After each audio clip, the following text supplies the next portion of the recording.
এই মুহূর্তে সবথেকে বড় খবর, এডিসি নির্বাচনী ধর্মনগরীর উপনির্বাচন নিয়ে বিজেপির গুরুত্বপূর্ণ বৈঠক। এই মুহূর্তে সবথেকে বড় খবর, এডিসি নির্বাচনী ধর্মনগরীর উপনির্বাচন নিয়ে বিজেপির গুরুত্বপূর্ণ বৈঠক।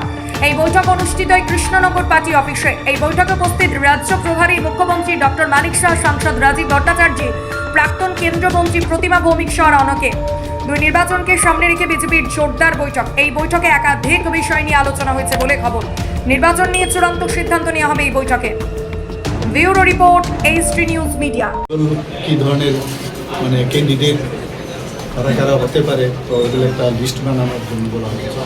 সেই বিষয়ে আলোচনা হয়েছে। অনেকগুলো প্রার্থীর নাম আজকে এখানে আলোচনা হয়েছে এবং যখন ডিক্লেয়ার হবে, ইলেকশন কমিশন থেকে তো ডিক্লেয়ার হবে এটা, যখন এটা তো সেন্ট্রাল ইলেকশন কমিটি থেকে হয়।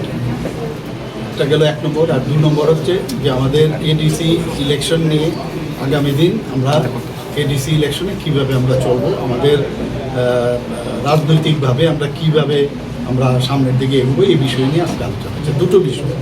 বাই ইলেকশনে কতটা নাম রয়েছে?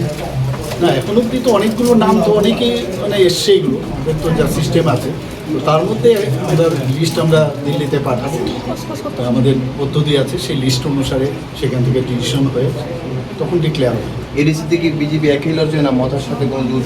না, এডিসির মধ্যে তো আমরা তো এখনও মথা বা আইপিএফটি কিন্তু আমাদের অ্যালায়েন্স পার্টনার, কাজে এখানের মধ্যে বিভ্রান্তির কিছু বিষয়।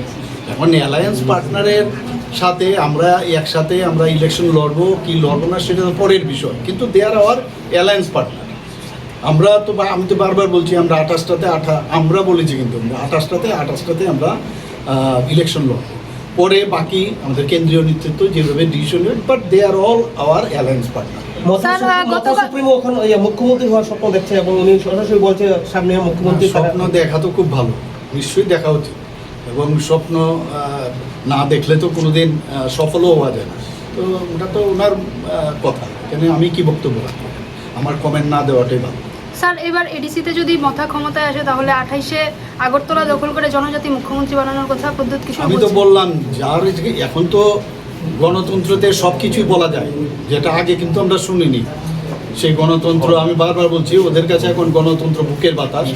আগে যখন কমিউনিস্ট পার্টি ছিল তাদের দেখাও যায়নি, তখন কিন্তু সেই গণতন্ত্রের বাতাসও ছিল।